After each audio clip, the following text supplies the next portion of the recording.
So happy Mondays, everybody, and a very happy new year to you too. So today we're going to be talking about online transactions, online payments. How do you get your virtual assistant to make any type of transaction online for you very safely without putting yourself at risk of them emptying your bank account? It's something that we get asked all the time, so I thought I'd do a quick post to share our experiences and how we do it to safely delegate those responsibilities to our team.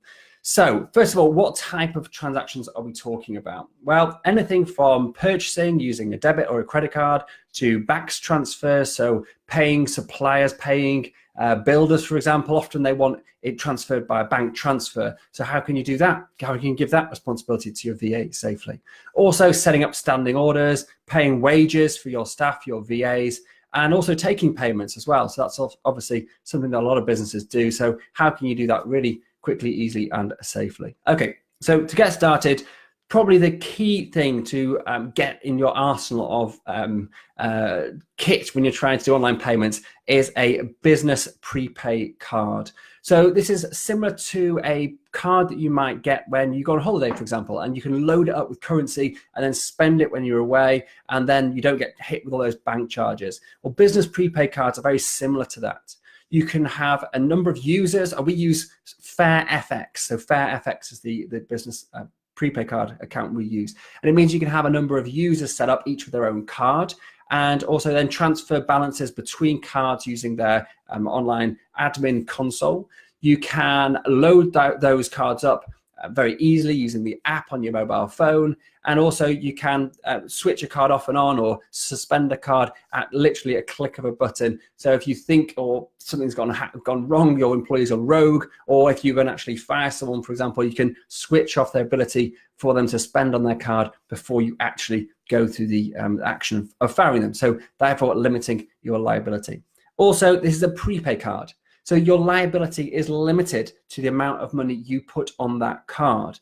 Therefore, you don't load it up with £10,000 and give it to a brand new VA and say, see you later. You put on roughly the amount of money they're going to need on, say, a monthly basis, and then top it up as they go. So it's limiting your liability. Obviously, there is the chance that someone could spend and use the card to spend, pay for something, that what they were not meant to, but actually that has never happened in our experience of doing this for 2 years with many different employees having access to our cards. And by having prepaid cards, it limits your liability. Okay, so that's basically the prepaid card. The other essential thing, which people don't seem to do very often with their prepaid cards, is to set up a PayPal account. So using your prepaid debit card, you can set up a separate standalone PayPal account, and therefore the amount of money that person who has access to that PayPal account can spend is limited to the balance that's on the prepaid card. You don't need to link your PayPal account to a bank account. You can have it just set up with the debit card. And this way you can totally have a safe way or a limited liability way of giving someone the ability to pay for things online using PayPal by using a prepaid card. So again, a really easy and sensible thing to do. Also, a lot of people don't understand about PayPal Business. So a PayPal account is just basically what you use to pay for your shopping. I'm sure you've done that many times, but you can also have what's called a PayPal Business account. Totally free to set up. But what this gives you is the ability to have an admin console. So you can have users which you add on, and these users can have different permissions. So you could, for example, or some of the things that we do, my accountant, for example, is set up as a user on my main business PayPal account, and they are able to run reports off, they're able to see all my transactions, but they can't actually pay for anything. So it means that they can access and manage the account, and they can also contact sort of customer service and things like that, but they can't actually ever make a payment or withdraw money from the account. So it's a really easy and safe way to give people access at different levels. You can, for example, allow people to pay for things, but not remove money into any bank account. Again, making it much more secure and safer than just giving access to your standalone, your personal PayPal account, for example. And also, every user is named. So if somebody does go rogue, you can track down specifically which employee it is that has gone rogue, and therefore sack them or deal with them appropriately. If you just give a number of people access to your account by sharing your logins, for example, then how will you know who it is that has gone rogue, and therefore who you should be actually firing and dealing with. Okay, so another thing is business banking. Most of us business owners have a business banking account, but actually when I speak to our clients, few people realize what that actually means, what you can do with your business account. And again, similar to a PayPal account, you can set up users on a business account. So we use HSBC Business, and it gives you an admin console where you can add and remove users very easily. Those users can be given different levels of permissions to what they can or can't do.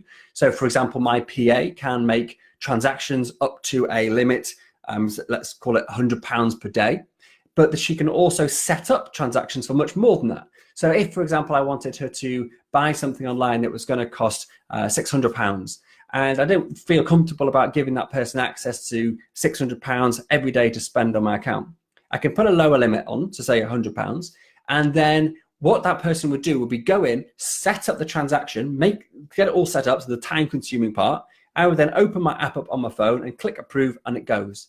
So you can actually have somebody with the ability to set up banks, standing orders, set up backs transfers, do all the time-consuming stuff, but then you as the business owner can have total control over what transactions actually get approved. And so by very quickly, that speeds up the process of setting up all these transactions. And that's the key here. Everything you do in business should be trying to remove you from any time-consuming task, and that's one way you can do it. You can have spending limits. You can suspend people literally at the click of a button. So again, if people do go rogue or you're going to fire somebody, it's really easy to switch things on and off. You can give debit cards or not give debit cards, depending on your situation. And you can also, for example, block the ability of people to use cash machines to take out money from the card if you give them a card. So lots of flexibility with business accounts, and something that's worth investing a bit of time into finding out what your business account offers and how you can use it. And I would definitely recommend, when you're looking at business accounts, make sure you go for one which allows you to have users at different permission levels. So again, for example, my accountant has access to my bank accounts. Actually, we use Xero now, but back in the day, and before we use Xero, and I'll cover that in another session, Xero is a accounting app. But before we use Xero, my accountant had access to my bank account, so they could actually run off all the reports and run off all the statements, but not actually have access to spend any money. And that again saved me a task every month or whenever it was that I got around to doing it, of actually printing off the statements and sending them to my accountant to tally everything up. So again, it's just a way of saving time. So alternatives, we'll do an update on this actually in probably a few months' time, because we're just trialing a few things. Tide Bank is something we're now using, and it's getting better with regards to users. And what we're now trialing is setting up separate accounts for our VAs, each with their own card, each with their own spending limit. And so once we've tried that and I know it's going to work properly, I'll do an update to this so you can see how Tide Bank works. The great thing about Tide Bank, along with these other online only bank accounts, is the speed at which you can set up the account. My HSBC account, there was a problem when I set it up. It took me 6 months to set up my latest HSBC account, and we decided we were basically going to move away from high street banking for that reason. And Tide Bank we managed to set up in about 6 minutes, so it was definitely worth the moving over for that reason. But we've yet to see if it actually stands up with regards to actually users and flexibility.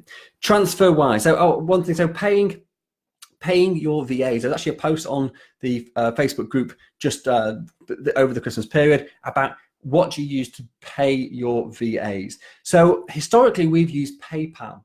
And even though the transactional fees of PayPal are quite high, you pay a set fee. I think it's about £2.50 per transaction, plus an exchange rate, because we pay our virtual assistants in the Philippines.